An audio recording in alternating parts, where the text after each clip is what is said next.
The President of the Republic of Kenya is now responsible for employing teachers. You heard me right. The President of the Republic of Kenya is the one now employing teachers. Now, how does he do it? This is how he does it, and I want every Kenyan to hear this.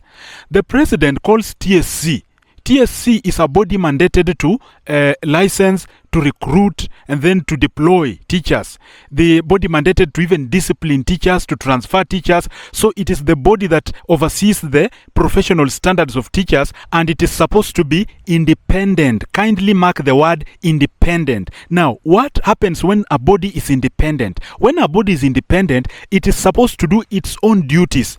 People in that body are supposed to sit down. They are usually professionals who are very competent, and they understand their jurisdiction. When they are recruiting teachers, they are deploying teachers, they are overseeing teachers, they understand how a professional teacher should be.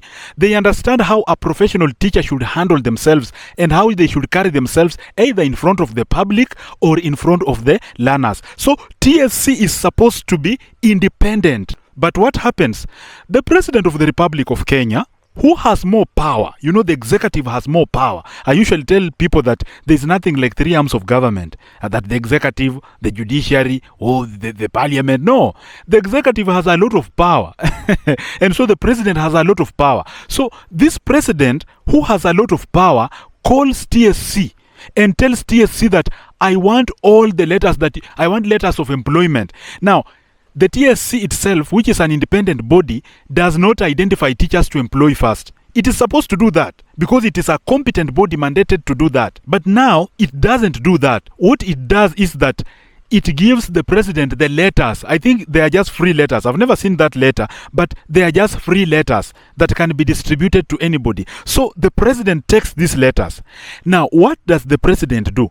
The president feels like, I need support of the people. Now, how should I employ teachers? Now, let me employ teachers based on politics. It's not equality, by the way. It's based on politics, because were it equality, TSC would be assessing teachers who have qualified in different parts of the country. But now it is the president having these blank letters that they should be distributed based on loyalty. Okay? Now, the president now calls members of parliament. Okay, calls members of parliament and then hands them, each of them gets 10 letters of employment in TSC.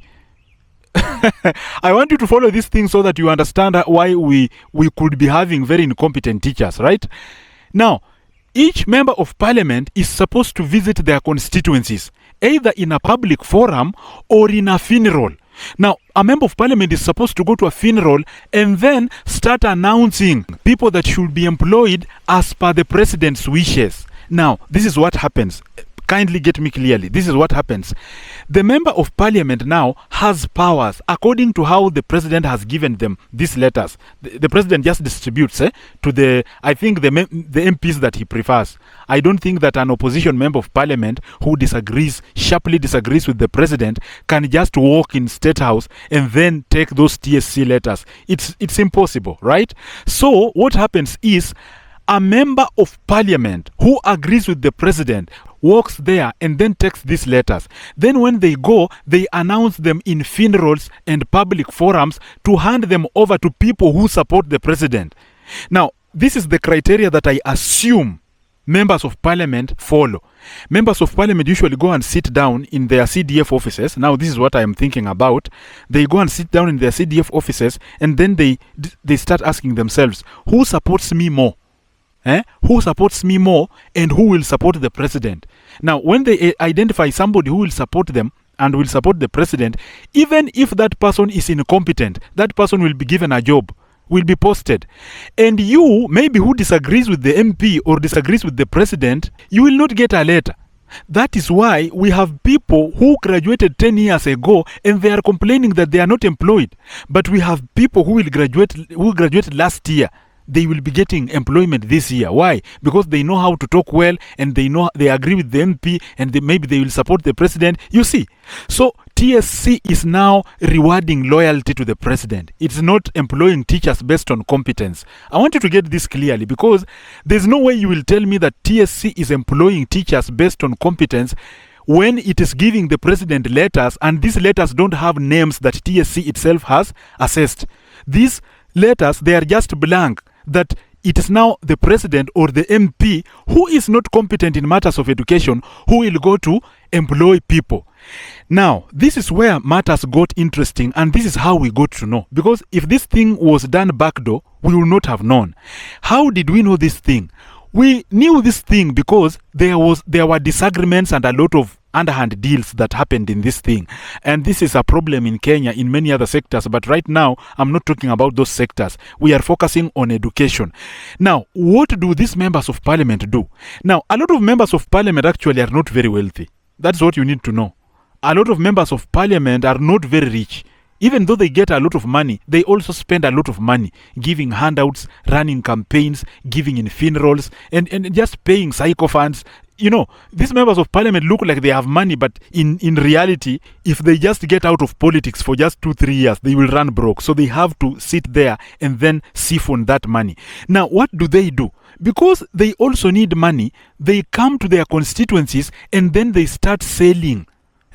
They start selling these letters to people. Now, you don't need now to be loyal to the president. If you are not loyal to the MP, you are not loyal to the president, you need to arm yourself with 400,000. Now, a lot of members of parliament have been benefiting a lot. Now, with the 10 letters of employment, a member of parliament can make like 4 million shillings. And Wetang'ula felt like the president, Moses Wetang'ula now, the Speaker of the National Assembly, this is how we got to know it. The Speaker feels like our president is giving you letters so that you can go and distribute them for free so that the president can get mileage. But you are going to sell it at the expense of the president. You are not doing our president a favor. The president wants you to employ people based on loyalty, yet you are selling this. Now, selling is criminal. Employing based on loyalty is also not appropriate. The only appropriate thing is when the TSC assesses these teachers and then finds them fit to practice. But you see what is happening now. Now, those disagreements that were there between the Speaker of the National Assembly and some members of parliament is the reason why we have known this thing. Some people don't know that this is something that has been happening in other sectors. For example, in security, for example, in places like the defense forces. I don't want now to say the president. Let me say some people. Some people do that. What they do is they have these letters of recruitment or employment, and these slots, I don't know how to call them. Are they recruitment letters, slots, or employment letters? I don't know. But whatever term I will use, just know that it is people, influential people within the government who have some slots within some sectors. And so when the employment time comes, they don't look for the most qualified person. They don't look for the most competent, most educated, the person who is really fit to practice. They look for the person who has money. And that is why in the police sector, we have a lot of policemen who are very weak because they just bought those jobs. That is why now we are getting a lot of policemen who are very unprofessional because they bought jobs. And the riskiest part is now the defense forces. We need to have a very strong defense force. Our defense forces is supposed to have people who are highly competent and physically fit and self-aware and very qualified to be in that defense force. But sometimes I believe, this one I'm not very sure of, I believe some people in that defense force, they are not as strong as we think. And so you find that in many sectors, we have people who cannot handle things competently because they bought jobs. Recently, I was talking about buying jobs. What the president is doing is not different from what is happening in counties. We cannot now blame the president. I know some people will come here and then say that the president is corrupt. No, the whole country. It's not the president alone. The whole country. You see, here I've mentioned the president, right? A president who is giving members of parliament letters. So the president and the members of parliament are, I can call them corrupt, right? Now, these people are being blamed by the Speaker of the National Assembly, who maybe has an agreement with the president on how to employ teachers. Now, this same thing is happening in counties because governors are employing people based on their relationship and based on how much money you have. For example, if you go to any county, by the way, it is the Public Service Board. Do they call it the Public Service Board or what? If you go to any county and then talk to any influential person within the Public Service Board, you will get a job. You just need to buy one. And that is why I usually laugh at people who are telling me that, you need to find a job. It is so easy for me to get a job. Very easy. I just need to go to any county in this country and then bribe any influential member of the Public Service Board, and I'll get a job. The easiest one is Nairobi County. I just go to City Hall. And then bribe those people there. Then take fake papers from River Road. And then you'll get a job. Bro, I'm telling you the truth. A lot of people working for the Nairobi County government don't have real papers. I can tell you for sure. You just go to the City Hall and then bribe people, then get a job. So this is a very sad thing that is happening. Now, what hurts the most, and what is making me now make this video, what hurts the most is that you don't need to have the money or be loyal for you to get a job in this country. What happens? Now, this is what happens, bro. Very unfortunate. Members of parliament, when they have these slots, right, and they are broke, and they are coming to sell one slot for 400,000. Then they have another MP who is willing to pay more for that slot. For example, we have these marginalized areas in Northeastern, for example. We have a member of parliament maybe from Northeastern. And then he feels like his constituents should be employed. And we have a Western Kenya MP who is very broke, right? And he needs this 4 million. 10 slots is 4 million. And you find that a member of parliament from Northeastern, those warriors have a lot of money. Then he comes and then tells this Western member of parliament, I can give you 6 million for these slots. You find that a member of parliament from Western has given out these slots. And then he takes 6 million, and then people from his constituency are not employed. That is why you find that a lot of people in our area are not getting employed. Why? Because our members of parliament are selling these slots. Now, what is coming from the president, in as much as it is corruption, it is a favor to ensure that every constituency in this country at least employs teachers. At least we can have some equality. Even in the defense forces, we are supposed to have some equality because we have very strong people in this country. In fact, Western Kenya has a very strong people. Some of the people who run and carry heavy loads, they are people from Western Kenya. People who are very strong. But we are not in the defense forces. Why? Because when our members of parliament get these slots and they are broke, they sell the slots. They sell these slots to some of those Kalenjins who have a lot of money. And that is why you find that a lot of Kalenjins are getting employed in the defense forces. So these people of ours are not coming with these slots, but they look for your member of parliament who has not employed 10 teachers from your constituency. A member of parliament has to show you at least 10 teachers employed through him in your constituency. If they can't show you, they sold those slots to people in another constituency. So you find that some people in some constituencies get jobs easily. Why? Because our members of parliament are greedy. Now, is this the right thing to do? No. We should not be complaining about members of parliament distributing letters. We should not be complaining about the president issuing those letters. We should not be complaining about them selling those slots. We should not be complaining about the money that is getting lost and the Speaker of the National Assembly is angry. What we should be complaining about is having bodies that are independent. Bodies that can make decisions by themselves. Bodies that can make sure that justice is served in this country. Justice in a manner that everybody gets an equal share in this country. But are these bodies independent? Unfortunately, no. Unfortunately, no. Because I was talking about the Auctioneers Board recently, and I don't think that body is independent. Just like I was talking also about IPOA, I don't think those bodies are independent. The way these bodies are formed, they are formed based, they have political influence. And that is why I was saying that the executive has a lot of power.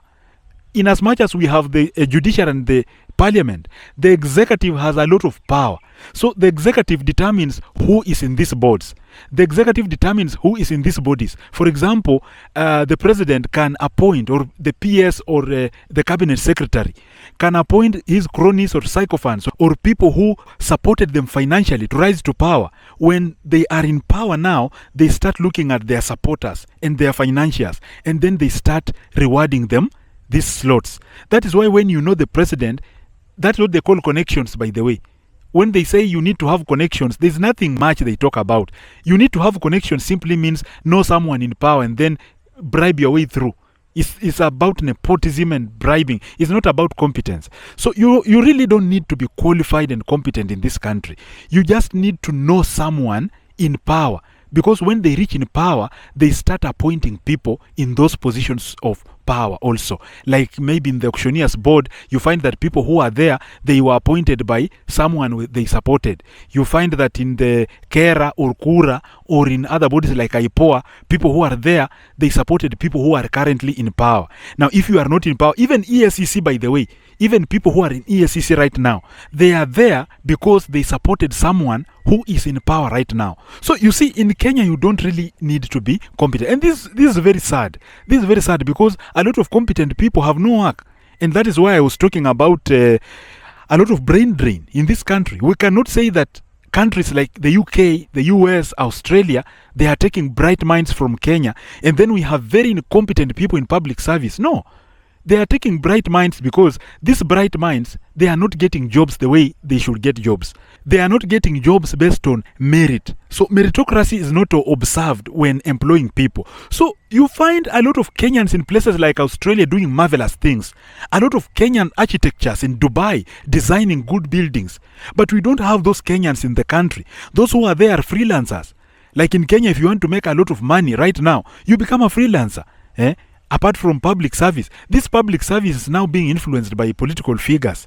It is a very sad situation. But can we get out of it? I don't know. I don't know. I'm just a content creator. I don't know if we can ever get out of it.